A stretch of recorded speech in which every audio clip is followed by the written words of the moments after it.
welcome to my vlog. Hi guys, welcome to my vlog. So dito yung place ko guys, workplace ko. So dito na naman ako, nagantay ako ng bus. So nakikita nyo guys, dati nagpa-picture ako dito, yung ano pa, yung yellow yung yellow yung puno. Ayan, may mga dahon pa.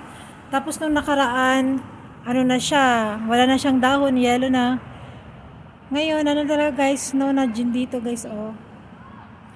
Snow na po dito. Ayan, makikita nyo, snow na po dito. So, yung lamig dito is -5. So, buti na yung -5. Kanina guys is -9 ang lamig ng umaga. Kaya, ang sakit sa ilong po ngayon para makaya ko na yung lamig. Kasi, ewan ko kung mag-snow pa bukas guys, pero sana hindi na. Kasi ang lamig eh. Yan, ito na si Inday. Uwi na ako guys. Uwi na ako. See you! Bye-bye! Chup-chup mo!